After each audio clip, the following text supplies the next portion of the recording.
Yeah, hello again to another episode of our CRM Convos. Today, I'm alone.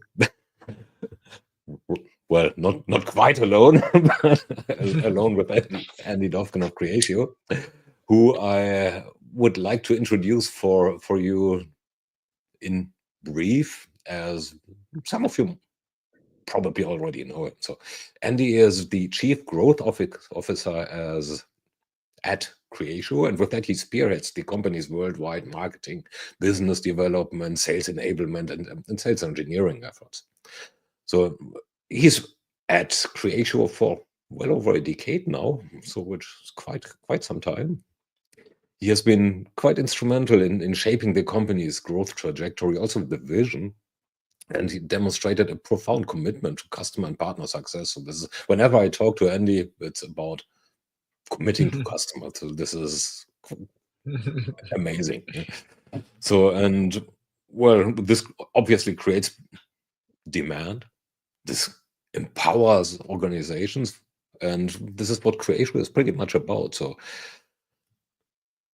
using the interesting approach of coming from a low-code, no-code world into an application world. And this is probably where we are focusing onto right now, even if my eyes are looking quite like I should use sunshades. So today,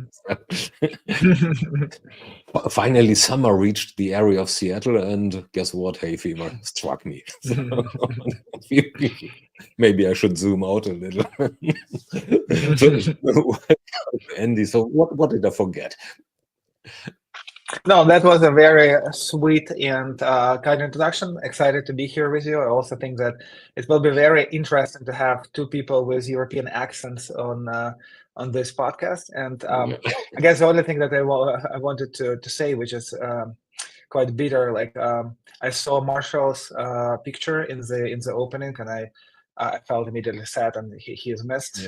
It was so wonderful to work with him over this podcast, and hopefully he is watching this podcast from the sky. I'm quite sure of that. We are actually quite reluctant to remove this image because he's also instrumental and was instrumental to this podcast overall. So his wits continue to be missed, and his wise thoughts continue to be missed. So this, yeah. What shall I say? So the hits are getting closer. Yeah, I'm 50. I'm 58. I'm 58 too. So that's yeah. But back to topic. Tell us a little bit more about Creatio and what you are about. What are you striving for? Well, Creatio is like if we circle back to the history, we founded the company 10 years ago in Boston, in Massachusetts. The company was founded with kind of an idea of mind of combining two wonderful technologies. And we're going to talk about this today. CRM on one hand to help you to be more efficient with customers, and business process management that, and like from the very beginning, from the get-go, when we were building Creatio, we were thinking about complex industries, about corporate enterprise segments, and we wanted to build platforms that will allow you to incorporate all that complexity and simplify it and build a lot of different processes and make your data actionable, right? Turn your customer data into an action, because what we've realized from our previous careers, every time when you're thinking about, say, like a banking organization or a manufacturing company or CPG, there are always a lot of processes, and CRM cannot be, boxed into like a really set of capabilities that would never be changed. So that's kind of how the concept of Creatio got evolved. And then with kind of an expansion of customization and business process management, we moved into the no-code era very, very quickly. And I believe we were the first ones who started to push the concept of the no-code to a point when we became the only leader in the most recent Forrester wave for no-code. So we committed ourselves to business technologies customization from the day one. even before this kind of term has evolved. And then when the term and the trend evolved, I think we immediately got into the limelight because we were the ones who were doing this with a lot of passion and a lot of enthusiasm. So when you think about Creatio, I think I can kind of decompose it into 5 pillars, probably a little bit too many, but like addressing your question, what are we about? We are focused on like true no-code configuration and helping business people to transform their processes without a big reliance on IT. We're using AI and no-code to build a new era of CRM that is AI native, helps you to solve problems with AI first approach, and that's the reason why AI is like a big topic here. We are focused on helping our customers to achieve unprecedented results with very high level of ROI by deploying Creatio, and also we do that with a lot of genuine care to our customers, where we are kind of embracing them into a community, right? So we think about our partners and customers, to your point, as our one big orange family, where we are building very long-lasting, sustainable relationships, and where we are very focused on making sure that this helps our customers to achieve better results, become stronger businesses. To people who work with Creatio, build their careers and expand their impact within the organization. Why did you choose CRM as a starting point? I mean, there are so many avenues of process management within the value chain of any organization, which probably, or to some eyes, might appear more important than CRM processes. Well, we always saw, like, when you think about like business process automation, I think that every time when we worked with customers in our past lives, we always saw that like customer management and business process automation, it kind of it's somehow blended together. Even if you think about the best customer experiences you had, usually there's a very strong process behind the scenes, something that is well thought, well orchestrated, with kind of injected humanity into that. But still, like, there's like, you cannot just lead with only humanity and only, you know, the desire to love customers. You need to have a strong understanding what is behind it, what is that, how do you coordinate like a larger team. So we felt that this is a natural step to take. And then secondly, when you think about all sorts of different technologies and business automations, we always had a lot of passion to make an impact for our customers. And when you deploy this technology, it's just more than a software. Like, it helps you to transform business. And I don't believe there is any other technologies as strong as CRM aligned to like the business outcomes, the revenues, the top line, the things that you can do with a modern CRM now, and how you can transform the business and your revenues through CRM is very fascinating. And that's why for us, it's kind of felt a little bit of a no-brainer. Okay, so that also suggests that having process management and process improvement roots is kind of advantageous when it comes to building and looking at CRM systems and processes. In how far is that? Well, I think that it can be super beneficial from 2 dimensions, really. One dimension is about an action, right? Because even back in the day and now, like when you think about like collecting customer data, having a really slick customer profile, understanding your opportunities or maybe leads, like the key question that you have, what is kind of the workflow? What is the next step? What is it that you're going to do in order to propel your process and in order to get to a desired outcome? Whether you're trying to increase your win rate or increase better conversion or deliver better conversion on leads, or you want to close cases quicker and increase your NPS, the question is always like, what is that you're going to do to get there? And that's exactly what process is all about. It helps you to create either a very kind of connected and very linear approach, or even a framework, right? Because process not always they not always need to be very linear and very prescriptive. They can give you a framework and a lot of flexibility for you to decide what step to take next to be successful, right? So I like this analogy that Sometimes some processes are like classic music when you kind of play where there's a lot of prescription behind it. But some processes are like jazz when you can improvise. You can kind of apply. You're operating in the same framework, but you can improvise and you can add some additional flavor. So that's actually the first reason. And then the second reason is about the level of customization, because I think that like business process management concept and workflow automation concept is really focused on configuring your experience, because for a slick process you need to have a screen, and those screens will be dynamic. They will be changing as you go through the process, depending on your customers, depending on different types of attributes. They will have a lot of business logics and lots of kind of decision making that you need to be taken into different milestones. So like naturally you will be more inclined to go and configure and customize your solution to meet specific requirements of your organization. And then I guess finally, when you look across different organizations, I think it's no-brainer that competing right now is becoming harder and harder. Like to go and compete with Amazons and Banks of Americas, or like those kind of big behemoths, you need to find a way how to differentiate.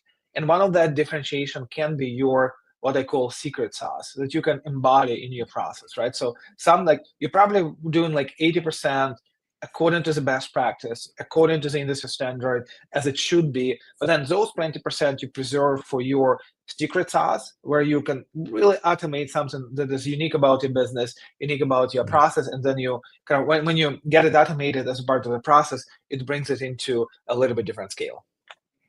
So now, when you're saying something like, let's quote a little, you said increasing the top line, increasing the win rate. So Correct. if process is part of the secret sauce, to quote you again, so I'm starting to become a quoter here, then one could argue that this at best is no, not at best, this is a temporary advantage. So and in how far can businesses make that sustainable? Maybe without the help of a CRM system. I think that the larger organization gets, the more reliance are on processes and systems and playbooks. Like I think that this is just a natural progression. I think that the kind of differentiation lays in the way how you kind of define.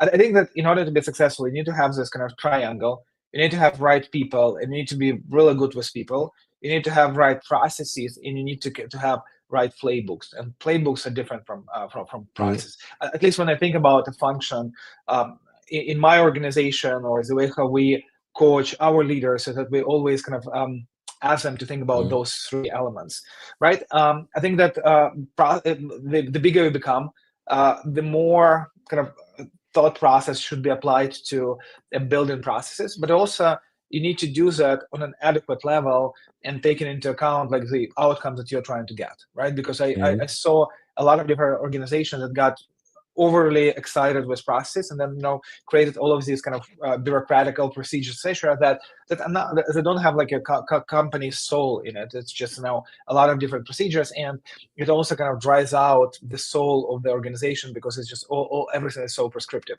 So you need to assume certain level of flexibility and freedom and empowerment, but in the meantime, you can provide a clear structure with the process, and then you also can supply that with additional playbooks. So that's the way how I think about this. I think that like process automation should take part in that. Every time when you have a process, it's just absolutely kind of inefficient to try to adapt a new process without an automation. Like for example, I'm thinking about like this year, my function at Creatio will be launching probably like 5 strategic initiatives, and each of them will be automated in Creatio. Like by default, when I think about a significant transformation in my business function, I immediately think about like what is the process that we need to put together, and what will be the easiest way for us to automate it, and the easiest way to explain and get it adopted by the people. And usually, if you can explain this in one piece of paper, and you can give a very simple table or a very simple sequence of steps, that's where you got it right. If you need like 10 pages and a lot of instructions and a lot of exceptions, so probably you're getting it wrong, because no one will be able to to comprehend it, yet will kind of execute. Well, could make my typical joke here that if you're putting lots of exceptions into it and try to make it right for everybody, you're almost German. This is kind of how we are building laws.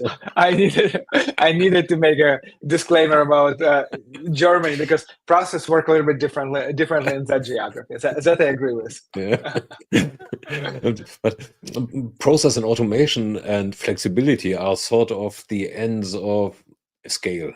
I mean, if you have flexibility, utmost flexibility, you have kind of anarchy. You do what you want when you want it, and probably also because it's necessary. On the other hand, if you're having a clearly defined process without German exceptions, then you have quite a rigidity that is detrimental, or can be detrimental as well. So how do you think that, especially in customer-facing processes, a good balance can be struck? Is that probably also the role of AI in system? With the role of AI, but also with the kind of add value like in mind. Because if you're building something that, like, if you're building a process for the sake of a process because you need everyone to follow it, and for the sake of just compliance, just for compliance only, I don't believe this is something that will be that efficient. I think that for compliance purposes, people will follow it.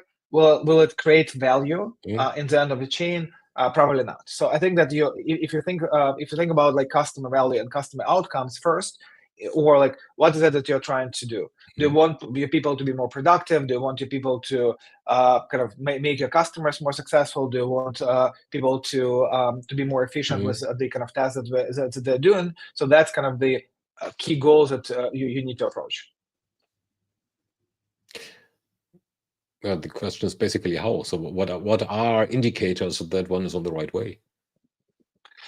Indicators, just give me 1 second. Okay, so indicators, I think that like whatever you deploy in a process, you need to kind of establish a framework of the success. Like if I'm trying to build like a new marketing attribution model, like why I'm doing this and what's the definition of success. If I want to go and re-engineer business process for lead management, like probably I want to improve conversion and improve marketing and sales collaboration or stuff of that nature. So there are just a lot of different outcomes that I will define in the end of the day. And then every time when I engineer and improve and automate process, I need to ask myself a question like, first, is this a necessary step? Because if the step is not necessary, you probably don't want to have it in the diagram or in the execution map at the first place. And then secondly, is it helping me to achieve the goal, or it's helping me to get people confused? So I think the cleaner and easier is a structure, the more likelihood is that people will understand it and will be able to replicate in their execution cycles. And then, like, I think that I always suggest eliminate complexity, explain this in a very simple way, explain this as easy as possible, connect it to the outcome, connect it to that kind of numeric values that you want to achieve, if possible, and then just remove the clutter. If done right, then the automation will be simple. You don't need 300 days to get there, and probably will be able to change the behavior because people will be enjoying the process, and it will kind of streamline the journey itself. So basically, you're saying that if I can't express it in an elevator pitch style, then well, it's too complicated. It's my approach, probably not. Yeah, well, just rephrasing with an exception that there are some kind of processes. I don't know, when you build a rocket ship, probably there are things that you need to explain with a little bit more complexity attached to it. So I think that the process should be adequate to a task, but not more complicated. So you need to define what is the level of and then what is the level of impact, and who will be enjoying this process. If this process will be enjoyed by PhDs with a lot of kind of time and desire to go and explore it, then probably approach will be one. If you want like hundreds of people to intuitively, without a lot of training, to go and kind of embrace it and understand what is the behaviors that you're trying to get, probably you want to work on simplification and automation, and then AI can do like an incredibly great job in helping you with kind of the kind of both insight and agentic part of the process. I'm quite sure that the astronauts in a rocket ship appreciate a bit more rigidity in the process design. Or like, for example, I don't want a lot of creativity in the process of, for example, drug production, right? Or the process like that, or like in some governmental process. Probably I would want some more flexibility, but to an extent. So there are definitely like context that you want to apply when you're thinking about an executional side of the house. Yeah. So looking at bunches of failures and continuous failures and continuing failures of, in particular, CRM implementations, is what you are saying suggests that systems are not, or implementations are not delivering the expected value, not because the systems are wrong, but the implementation is wrong. Do I understand that right, or is that an unfair assessment? No, probably it's a little bit kind of more than that. So I think that we can, if we look at issues with CRM implementation, and that's actually one of the reason why Creatio is growing so fast, because we are offering a very fresh approach towards both like technology and implementation, and there are lots of frustration that has been emerged through kind of unsuccessful implementation of traditional legacy CRM platforms. I think that if you look across enterprise CRM platforms, majority of them have been built like 20, 25 years ago, and they replaced Sybils of the world, right? And they were like a big evolution towards what used to be a monolithic CRM. Then we got emerged into this cloud era. But then, unfortunately, fortunately to for example, us in Creatio, a lot of them have grown into similar complex monsters, right? With over-engineered solution, with just so much kind of legacy, that complexity, that it just like it makes it super heavy to go and solve a problem, because there are just a lot of dependencies, a lot of connections that you need to have in mind. You also have acquired this technology here, this technology there, and it just gets super complex. And I think that you need a lot of resources and people and desire and passion to get it done. I think there are lots of people that were able to implement very successful CRMs with all of those complexities, but they unfortunately kind of needed to overcome a lot of those problems, and they needed to either spend a lot of money, or they needed to invest a lot of energy into get things done. And similar with kind of implementation, I think there are a lot of kind of, because technology is so complex and so hard, a lot of consultants learn to be just very technical and really focus on integrations, or kind of how to go and stuff and get stuff customized. And from some implementations that I've seen, particularly the ones where we were replacing legacy technology, I think that a lot of effort was put into let's go and build what the customer wants, and because it's difficult to build, we will be kind of we won't be challenging a lot of decisions that we're going to do along the way. And what appears to be like a standard practice in a lot of enterprises, when you look at the CRM, first, it's super not actionable. It has very low user adoption scores. It will have like one screen that has all imaginable and unimaginable fields from Excel, because probably the customer gave an implementer a list of Excel files and said like that's how we track it. We need something similar, and those kind of integration partners kind of went and built and built those realities. So and this is not a very modern and easy to navigate and transformative approach to a CRM. So that's the reason why in Creatio we're so passionate about no-code configuration, where we really speed up the implementation cycles, and we enable our partners to use, and customers use, visual designers. And instead of just doing a lot of those complex coding, you can take the visual designer, you can sit down with your customer and decide on the spot your opportunity page. what widgets, what kind of process, what is it that you want to have there, and boom, like after the session, you already have your prototype ready, and then you have some business logic beneath it, and it's ready for the production. Or for example, when we think about the process, you can literally draw a diagram and kind of get it actionable in the system. So it shifts your attention towards, okay, let's go and solve a lot of technical problems, because implementing CRM is hard. To implementing CRM is simple. Let's go and think about the process and about business impact and what is that we're going to deliver, and let's kind of change these behaviors that, in order to make a change in the CRM, you need 6 months and 300 consultants. What if you have one consultant and 2 weeks? Can you do the same change, because you're going to use the no-code toolkit? And now with AI, I think that AI puts everything on steroids, and it's kind of further accelerates, because now you, even in a lot of cases, you don't need visual designers. You can come into your AI command center, and you can explain with a native language what is the process that you want to build, and how exactly you want to automate a particular function, or how exactly you want that kind of customer record to look like, so that it can be kind of understood by AI and built for you based on your description. Now we have repeatedly come across the abbreviation AI. So I don't know how we can avoid it. Like, in 2025. Yeah, that's where systems currently go into. So if I'm looking at how systems evolve and our system architecture evolve, it's, as you say, it's hard to not talk AI there. But if I'm looking at the architecture, how do you see it look like? Excuse me.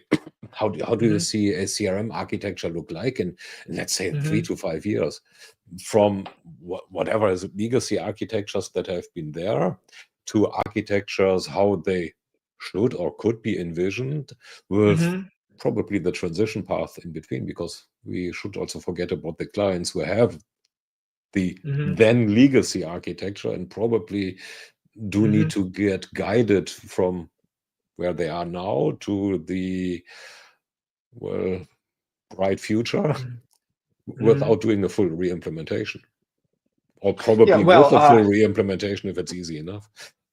I think that even now, like replacing a CRM is much easier than a lot of companies think about it, right? Because some companies feel like, okay, I have this kind of legacy beast. I cannot touch it for the next 20 years because it took me so much effort, pain, and tears to get it deployed. So no, I'm not touching it for next 20 to 30 years. Which is not true, because there are lots of things that you can do now with modern technology, with the right vendor, much quicker, and you can do like the full deployment.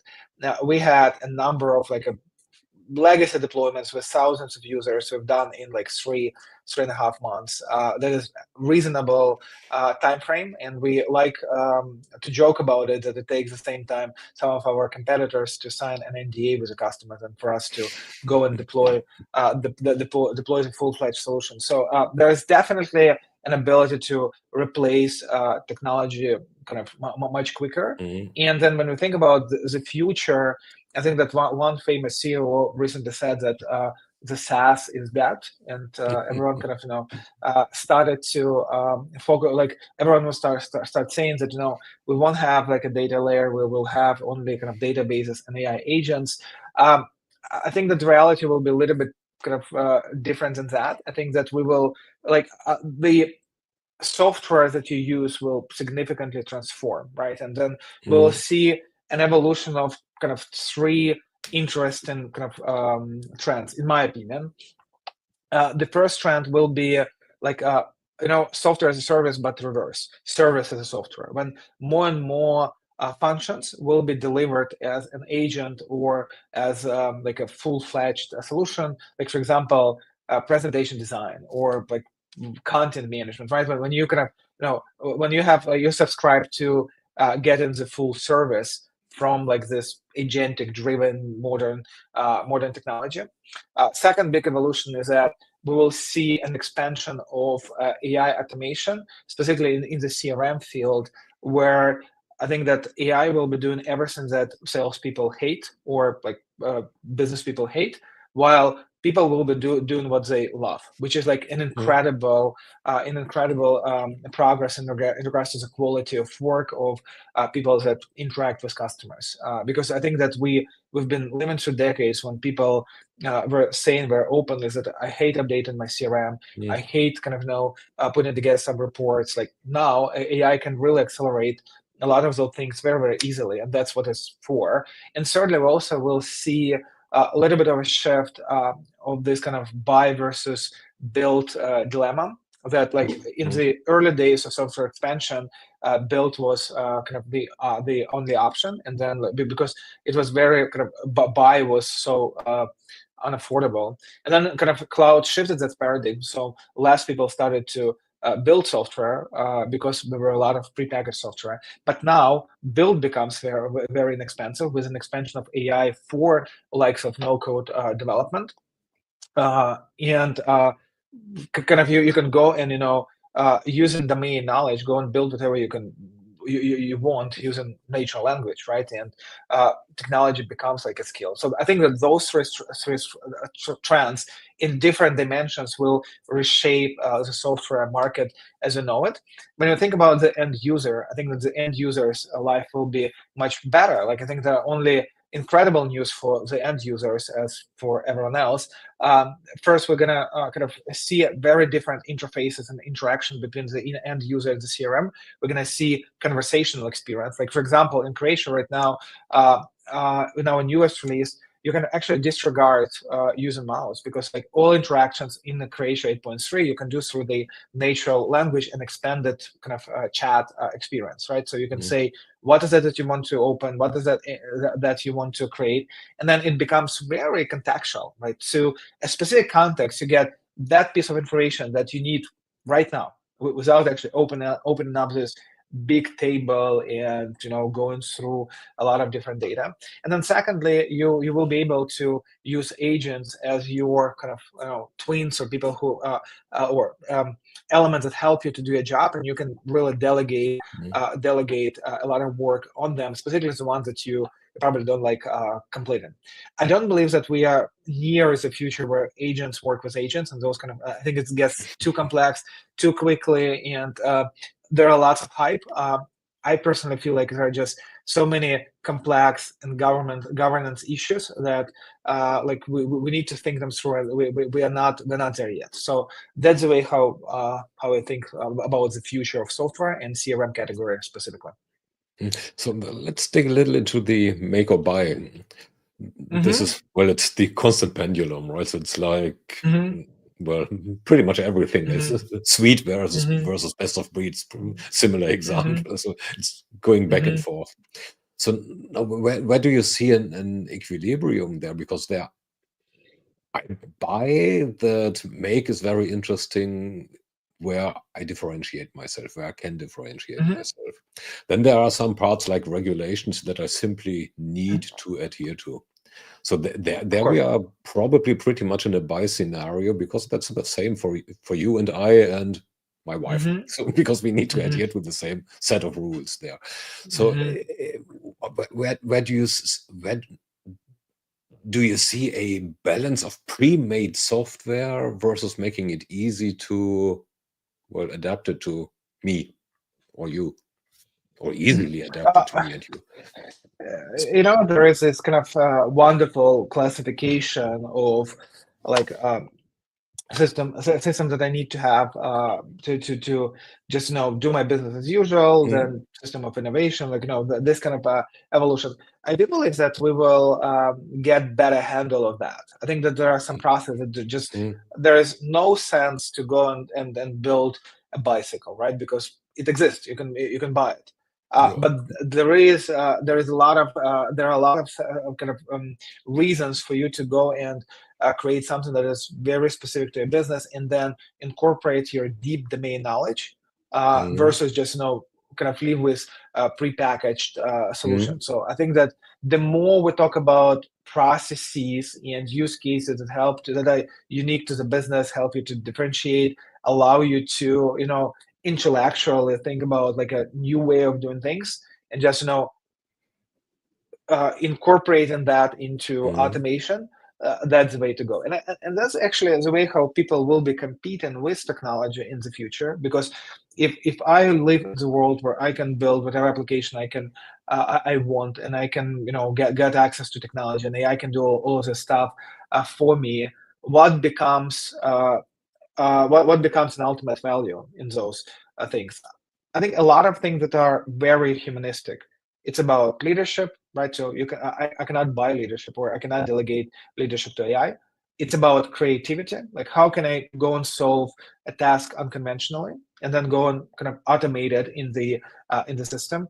It's about like relationships, trust, and those like deeply human things. So coming back to our question, I feel like all elements that will require creativity in this kind of unconventional way of looking at this will become much more accessible from a means of automation, because now I can use AI to build this process for me just like that, and I can go and execute it immediately. So this brings this kind of differentiation and competition on the absolutely next level, and absolutely kind of new level of complexity in regards to like how kind of sophisticated should be in your thinking in regards to a business, and in regards to a market.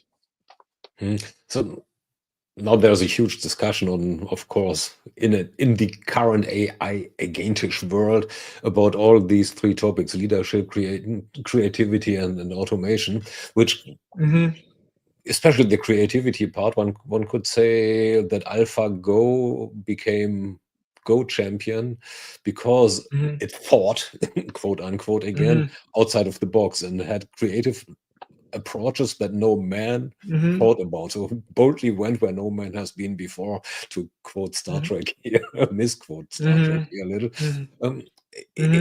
That creates anxiousness with the people, anxiety within people, and a feel of being under threat in people. How do you counter this argumentatively, philosophically?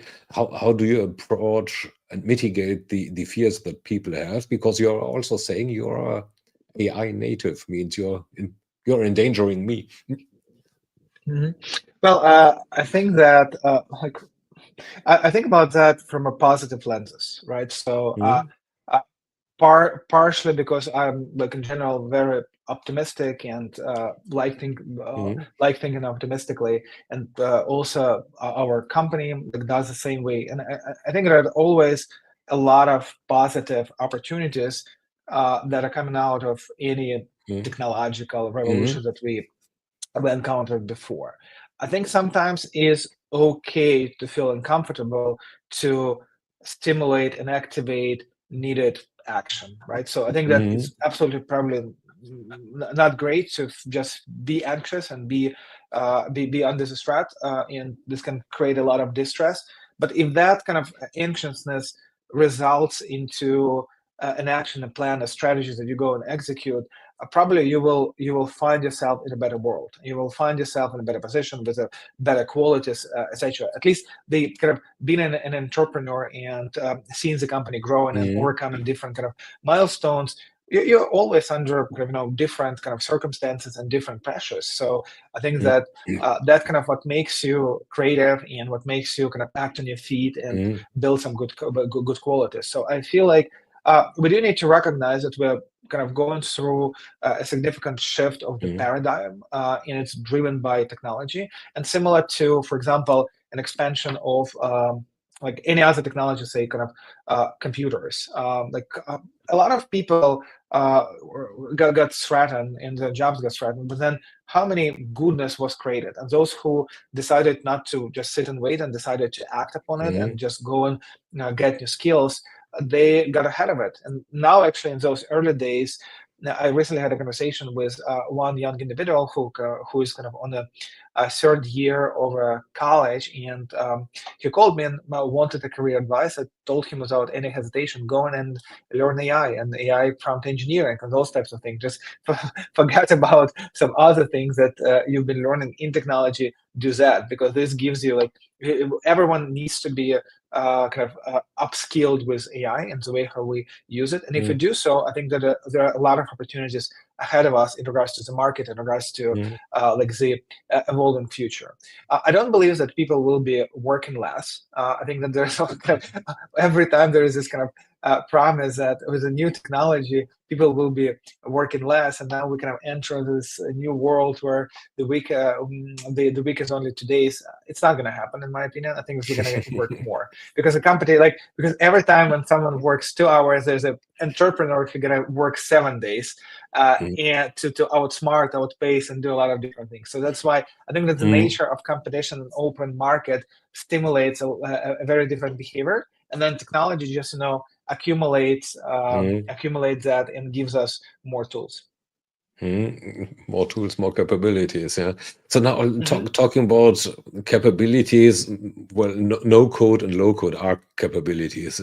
We are talking about I don't use that part. The citizen developer. Let's use it like that. So with pretty much everybody of us being able to change and adapt business processes. I think one of the customers on your recent event, they said they have 5,000 people on the system who are allowed to, within limits probably, change the system according to their needs. Now, we had that already back in the 80s. Then we had Lotus Notes. I was waiting for you to bring up that example. I'm using that too often. I need to think of another one. So when Thomas will bring up Lotus Notes. Yeah. Well, then I bring up the other word as well, where we created a graveyard of applications that nobody uses. And that worked too. How can we avoid this? Because it's even easier now than then to add to this graveyard. Yeah, by putting together a program. I think that there are kind of a few misconceptions in such an assumption. So first, not everyone needs to be a citizen developer, because some people that are unfamiliar with citizen development concept, their kind of belief is that I'm going to go and give my end user tools, and they will go and build a kind of an application for themselves, which is kind of untrue, because similar to, I always use the analogy, probably I use it the same number of times as you used your Lotus Notes analogy. So it's with Excel. I think a lot of people can use Excel.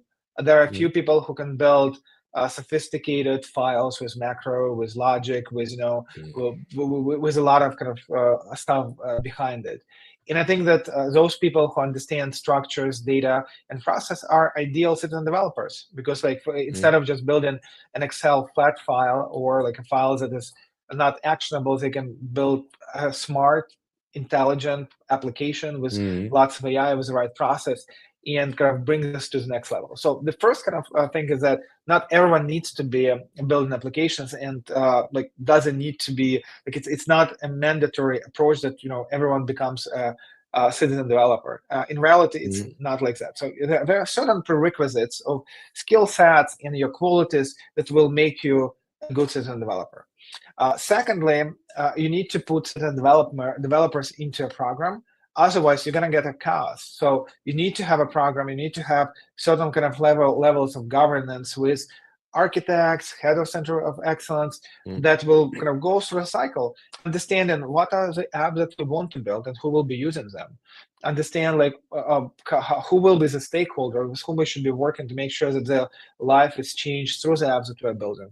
Working on constant revisit of the apps that have been created and monitoring the capabilities, updating them with capabilities or recycling them, because to a point it can be it should be the full-blown application lifecycle management. So that's kind of that's one of the concepts that we describe in the no-code playbook, the maturity cycle, the programs, the structures. If you have 5,000 people, probably your structure of managing is very kind of sophisticated and has a lot of layers and lots of kind of processes. If you are just starting this journey and you have, I don't know, a handful of citizen developers, it's fine too. So you just kind of limit the scope and you manage this appropriately. Like in everything in the life, technology or a tool enables you to do things faster, better, get better results. But then it's up for people to put together smart approach, right? Because if you give those tools without any training and just driven by a promise that now citizen developers build into those applications, probably nothing good will happen. But there are a lot of incredible examples of how people really outpace their competition by like big time, like 10 times, by deploying this program in a smart way. So the citizen developer does not necessarily spell the end of enterprise architecture. That's the summary that I take. Yeah, citizen developer, like depending on level of complexity, business criticality of the application, type of the use case, needs to operate in an adequate structure. If I'm building something simple that's been used by one department with like not access to sensitive data and like what is basically an access database that like we have now, you don't need a lot of kind of structure, complexity, and governance processes. If you're building, I don't know, core banking system on your no-code platform, which is potentially doable. We have some customers that build like very complex compliance solutions for banks on no-code platform. You need to have an adequate structure. And we actually, as a company, we invested a lot of time into putting together a no-code playbook and a lot of no-code programs that we work with our customers on, where we help you to realize the cycle, assess like your the alignment between the structure and capabilities and skills and process you have to problems that you're trying to achieve. And that's where we also work with a lot of partners that can help to enable our customers to build that capability. Yeah. Turning this a little bit around, so no code is very good to build logic up to a level of complexity very fast. On the other hand, we always have, well, core banking systems, for example, very sophisticated logic that needs, and now we are back to CRM systems that need deep integrations into other systems. And this regularly requires pro code. So is that, or will that in the future still be a given, or where do you see the current limits of low code versus pro code, and where do you see this boundary, or do you see this boundary shifting, and where do you see this boundary shifting? Yeah, so I think that more people want things to be deployed faster. They need to have like more control over the tools. So definitely, like in business application world, no code will be taken more and more kind of share, which also like means two things. You can always kind of break the glass and use code. Like for example, in Creatio, that like some people also misinterpret the idea of no code, saying, okay, if you guys know code, then you're kind of afraid of code. No, like we have a lot of capabilities to enable software engineering teams to use professional code where it's required. But then if you look across, like CRM is a good example, we do an annual survey, an annual analysis of our customers, and we see that only kind of in 5 to 7% of instances of all the work that has been done and built to the customer, they used professional developers, right? So this kind of a good indicator for us is that from 90 to 95% of the customization in the CRM world on our market can be done using the no-code tools, which is very beneficial, and actually it's already a lot. The instances where you need to use a code are driven by complex integrations or super complex business logic, or creating a very specific UI that is so specific that you really need things to be this way, not that way, and designer doesn't have this capability yet. But I think that like with all of those aspects we're seeing with evolution of products, and of course with evolution of Creatio, you see that the number of instances where you need to use professional code is shrinking. Is that also an effect of the conversational, let's call it vibe programming effect? It means probably that, yes. Yes, sir. Go ahead. Well, probably yes, already answered it. So Yeah. I should get away from my pension to ask closed questions. Which can be answered with yes. That's not a good thing. That shortens conversations. So if you're saying 90 to 95%, so do you think 99% achievable, or is it like in uptime terms, Depending, 95.9 yeah. thingy? Yeah, depending on what is it that you're building, right? So, but I do believe it's achievable. Also, it's achievable through the selection of adequate solutions. Like, for example, if you are deploying a system and you need to integrate it with like 20 different databases, probably we would recommend you to use iPaaS solution to streamline integrations if you don't have one, and this will help you to like minimize a number of point-to-point integrations. Or if you're building something that is like, if you're building a system to, I don't know, control a dashboard on your car, so probably you want to use professional code for that, because there's not a lot of use of no-code software for that. If you're building like a very sophisticated CRM application or customer onboarding or compliance system, like basically business application, the amount of work that you can do without touching professional code is immense. It just like already in 2025, you can do almost everything, if not everything, with no-code tools. So no-code tools, AI, are pretty much getting commoditized right now as well. So I mean, well, we call it configuration, declarative programming. So back in the 90s already worked for a company where our business consultants created basically prototypes of the resulting application that those clients would get. So it means there is an acceleration of commoditization of both sides. So which apparently for Creatio says, heck, there's a red flag. So means our differentiator might go away.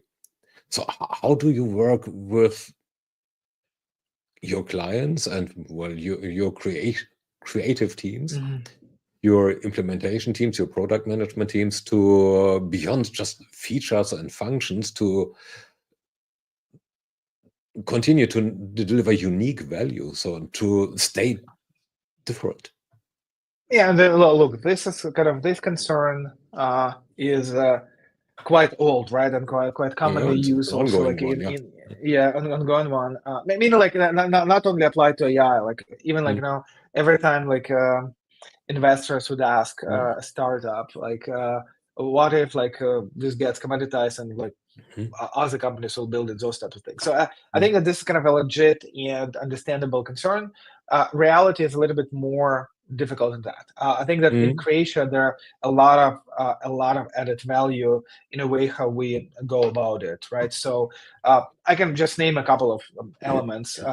So first, we, like for example, verticalization is a very big item, and you probably on our conference you've seen that we are doing a lot of different verticals, and we're creating a lot of different capabilities for those verticals that are very, very specific to the industry. And even with the commoditization of AI, you need to have a lot of kind of tweaking and thoughtfulness to be done on that level, so that it becomes productive. So to simplify it, I cannot see like a bank using some standard AI services without a deep context and understanding of their process and their business.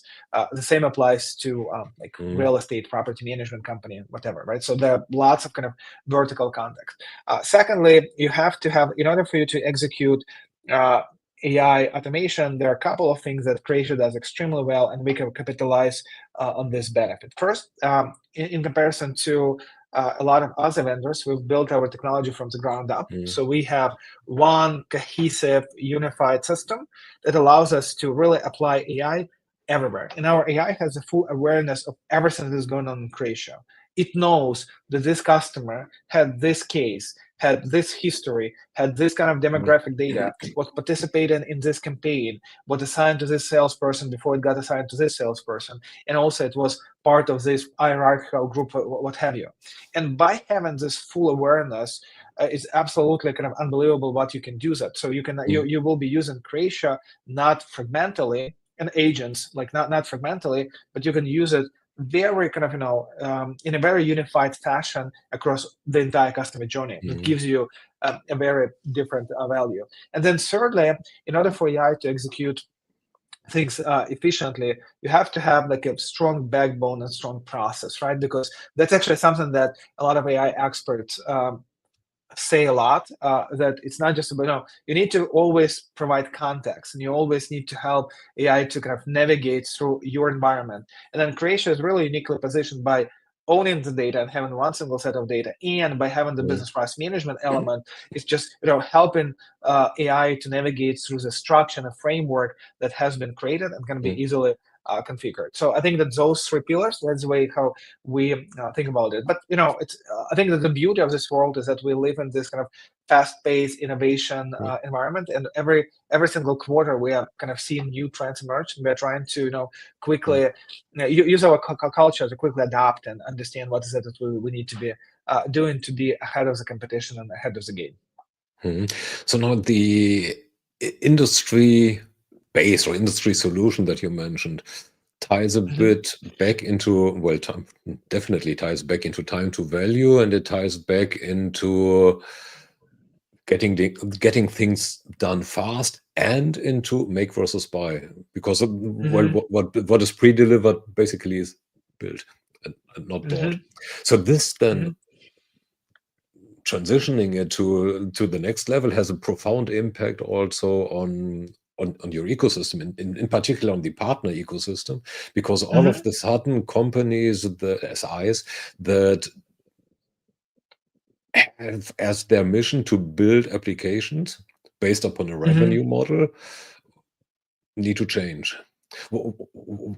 Because I mean, it's no more about time and material, and lots of time and lots of material equating a large bill, but getting client value fast. What do you recommend to those partners and prospective partners, and how they could or should adapt their business model in order to become even more successful, or at least stay successful?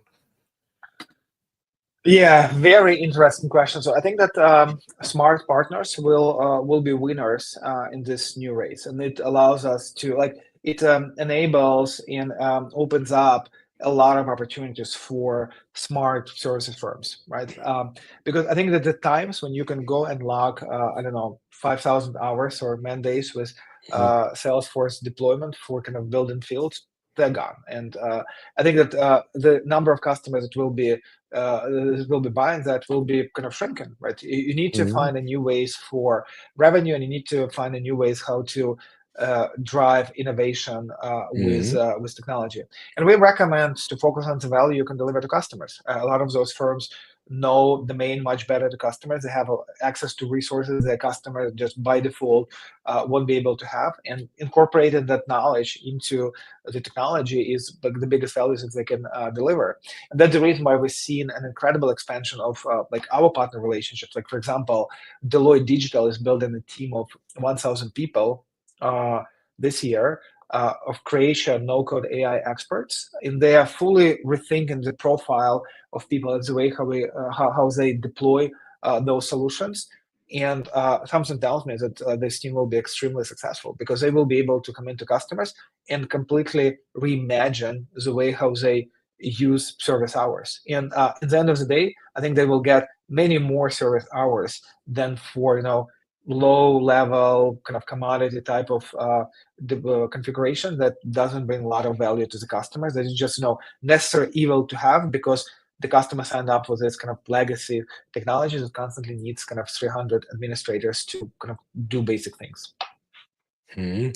Looking at the time, because this hour it flew by far too fast. Means there should be another hour sooner or later, rather sooner than later, if you ask me, and if you agree. But of course, we usually end with a kind of a surprise question, which is, we call it famous last words to terminate the session, not the guest. Okay. So there's this other word around that calls smart applications. Every vendor says their applications are smart. and smarter than the other vendors, of course. What in your mind makes up a smart application? Define smart application for me. I think that the smart application is kind of aligned with the value it delivers, and it has awareness of your context. It gives it's actionable. It allows you to take an action, and it recommends you to take actions. It gives you insights that are valuable. That you you look at the like similar to talking to a smart individual. They help you to act better, and they help you to see things the way how you haven't thought about them before. And I think the same concept is applied to smart application. If you look at in your system, I don't know, report, forecast, you get not only like the pure data, but you also get some recommendation, advice, insight that is relevant. That is not kind of common sense. Explain to me this forecast. You have like 97% of probability to not hit your quarter. Thank you for that. So that probably won't be helpful. But what is that I need to be doing to hit it? That's the $1 million question. Okay, so I certainly had the opportunity to talk to a smart individual right now the past hour. Thanks for that, Andie. So again, this just flew by, and thanks for your great insight and advice. And unluckily, the audience was silent today, so maybe you stunned them into silence. Well, we'll make sure we share this recording with our community and get the feedback and hopefully criticism. People won't agree with me, which is fine. Yeah. So to the audience, thanks for being there, and there are still people in there, so we didn't scare them away at least. Next week we are talking into CRM and CX for beginners. So after we got a masterclass today with our guest Lars Brodersen, and well, we invite you to tune in again. And till then, we say, see you later. And thanks for attending. Thank you so much. Bye for now. Thank you, Thomas.